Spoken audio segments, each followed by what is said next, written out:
Hello everyone, it's me Uncle Dan. Today I am going to read S3 3016, George Washington and the General's Dog by Frank Murphy. The summary of the story is this. Recounts events in the life of George Washington. The focus on his fondness for animals. George Washington is one of America's greatest heroes. Most people know that George was honest and brave. But there is something about George that people don't always know. George Washington loved animals. George learned to ride horses as a boy. Sometimes he rode into town. George rode fast, but he never fell. People said he was the best rider they had ever seen.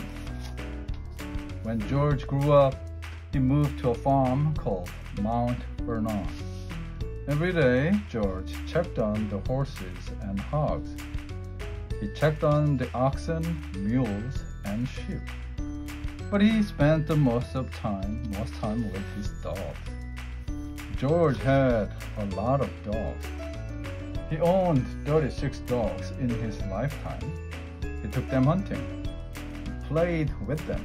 He even gave them cute names like Mopsy, Sweet Lips, and True Love.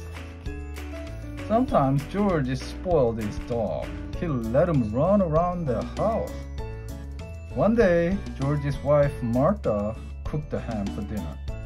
George's dog Vernon jumped up and stole the ham right off the table. Martha chased after him, but George just laughed. George liked being at Mount Vernon with Martha and the animals, but America needed him. America was not yet its own country. It was an English colony. That means it belonged to England. Many American colonies wanted to be free from England, so they went to war. The war was called the American Revolution. The colonies chose Georgie to be their general. George chose his favorite dog, Sweet Lips, to go with him. He said goodbye to Martha and Mount Vernon. He jumped on his horse, Nelson. Then he rode into battle. Sweet Lips was just right beside him.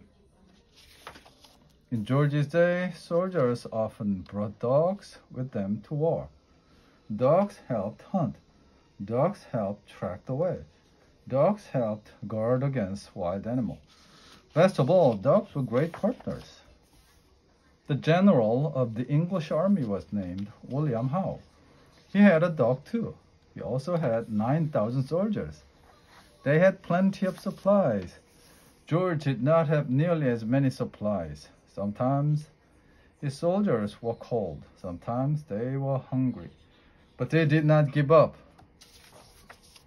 In the fall of 1777, George's troops went to Pennsylvania.